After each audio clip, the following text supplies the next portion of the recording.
Ladies and gentlemen, we've got some action. All right. We have a little activity going on in the chats right now, and someone in the comments asked me to go a little bit deeper into the difference between intentional and unintentional love. So I want to welcome everybody back to another episode of the Reps and Reflections podcast, where we break down the real work behind relationships, personal growth, and the journey to become a better version of yourself. And today we're going to be, like I said, we're going to be diving into something that shows up in almost every relationship that I've ever coached.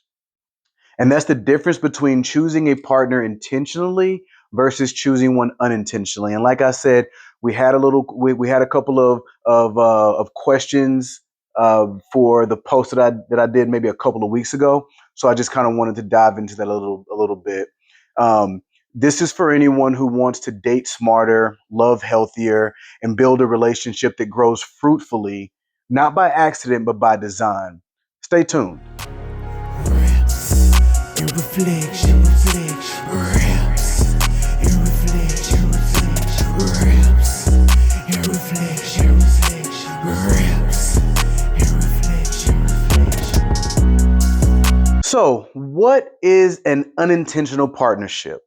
You see, most people think that they have been choosing partners intentionally, but they're not. Okay, that's in the land of the swipes and the online, which I don't knock. It just makes things a little different and it accelerates things. It's relationships that you choose out of loneliness, you choose out of routine or convenience. You choose based on trauma patterns. There's the trauma bonding stuff going on, right? You choose you choose because someone paid attention to you. You were lonely and you just wanted to connect. And then you slide into a relationship instead of deciding to create one. At some point we've all fell victim to accepting the bare minimum because it was familiar. You see, unintentional partnership is when your past chooses for you. Your wounds, your habits, your fears, all the old stories, they're the ones that are in the driver's seat. It's the stuff that's in the back of the brain.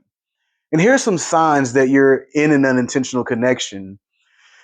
You didn't have real standards, you just clicked. Okay. The relationship escalated faster than it matured. The relationship escalated faster than it matured. You avoid difficult conversations. You're always reacting and you're not building. There's passion, but no purpose. You don't feel emotionally safe, and you don't even know what you want long term. Because unintentional love often feels exciting at first. It's the honeymoon stage, it's the love bombing. But over time, it becomes confusing, unstable, and quite frankly, draining. Now, let's kind of flip it a little bit. Now, what is intentional partnership? Intentional partnerships are built, not stumbled into. They grow from clarity, purpose, and awareness. That last week, tune in, awareness, okay? This is choosing your partner on purpose. You see, because in an intentional partnership, you know what you want in love. You've done the homework. You've gained insight. You've increased your awareness. So you know what you want in love and out of love. You know what you bring to the table. You also know what you need to work on, and you move at a healthy pace. You know, oh, we 1 month in, but we get married. We get married. No, you communicate your values and you don't avoid hard topics. Growth is built in the hard and challenging moments. You choose someone whose life is aligned with yours and you're growing together, not just coexisting. You're not just roommates. How many have fallen into that category? Intentional relationships aren't perfect, but they are conscious. Both people are actively choosing the connection, not passively participating in it. Roommate. Okay. Signs that you are building intentionally. You talk about conflict styles, goals, needs, and boundaries on a weekly basis or bi-weekly, whatever works for the relationship that you're in. I prefer weekly check-ins that I call State of the Union. You check emotional safety regularly. You both invest effort in understanding each other's world. You can hold space for hard conversations. You repair well after conflict.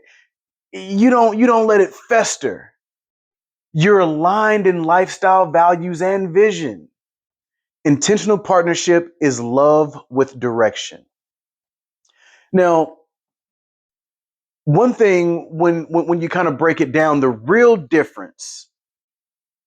core differences from unintentional partnership, like unintentional partnership happens to you, moves fast without depth, relies on chemistry instead of compatibility. Oh, we're sexually compatible. But we have so many different views that it's such a struggle to come together. You avoid what's uncomfortable. You prioritize feeling good over growing strength and stronger. It is built on emotional reaction, and and it happens because of you. It moves with purpose, balances chemistry and compatibility. It embraces the uncomfortable to get stronger. Prioritizing prioritizing emotional safety and long-term success of the relationship, of the union. Is built with emotional intelligence. You see, one is accidental, one is aligned. One is based on attraction, one is based on awareness. One keeps you stuck in a cycle, and one breaks generational patterns. Generational patterns, the things that you grew up believing, the things that you thought you wanted in life. You break those generational patterns. Why intentional love wins long term? Intentional love wins because it builds trust before attachment. It creates emotional safety. It reduces misunderstandings. It encourages self-awareness. It helps you choose a partner who can actually meet your needs. It ensures you're not picking from fear, loneliness, or trauma. It establishes a foundation that can handle conflict, change, and growth. Because when your relationship is intentional, you create a partnership that lasts. Not because it's easy, but because it's deeply rooted. You remember, we want to water it, we want to nurture it, we want it to grow. We want it to grow fruitfully. I don't know why I love saying that. Y'all probably gonna hear me say it a lot more often. I just love fruitfully. Let it grow. Anyway, how to shift from unintentional to intentional. If you've been choosing accidentally, it's not your fault. We talked a little bit about the deep seated things from the past. You were only doing what you knew. But now you can choose differently. You have the power and autonomy to do that. And right now, I just want to give you 5 quick ways to choose with intentions. Okay. I want you to define your non-negotiables. What must be present for you to feel safe and valued in your relationship? Number 2, know your own patterns.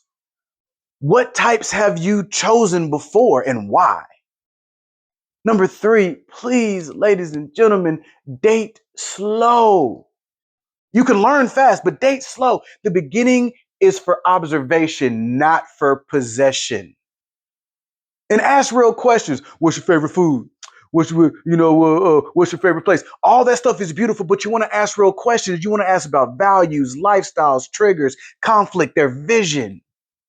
Number 5, you want to choose a partner who chooses you back, but not just emotionally, but with effort. It shouldn't be 50-50. It should be 100-100. Consistency and alignment. Intentional love doesn't eliminate heartbreak. It prevents unnecessary heartbreak. This is something that's so powerful that I want to make sure that we're driving home.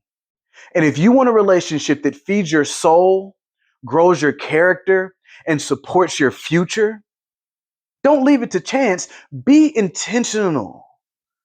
Choose consciously. Build with purpose. And as always, I want to thank everybody for tuning in to today's episode of Reps and Reflections podcast. If this resonated with any one of you, please be sure to like, share, and subscribe. But if you're ready to work on your own patterns in love, you can always reach me for a free consultation at 512-763-2565. It will also be posted at the top. This is Baggage Claim Life and Relationship Coaching Services in association with MHC of Austin. And until next time, keep doing the work, keep growing, keep putting in those reps, and keep reflecting on your lives. Please comment. Let's keep this dialogue going. I was excited when people started. I'm guilty. I was excited when people started commenting and asking questions and all those things in the chat. It lets me know that there are some people out there who can really use some help, some support, some guidance, some coaching. And as you know, we also do personal training as well, group training sessions, and all those things. And again, I just want to thank you guys from the bottom of my heart for tuning in to these episodes. Please share again. As always, I love you all. The blind man doesn't need eyes to see, but he finds his way. And I know you struggle, I struggle, we struggle, but fear doesn't have to live here. Because if you rise, and I mean really rise, the return on the investment that you put into yourself will be greater than any other on your journey. But it must be done through reps. It must be done with reflection. Reflection, reps.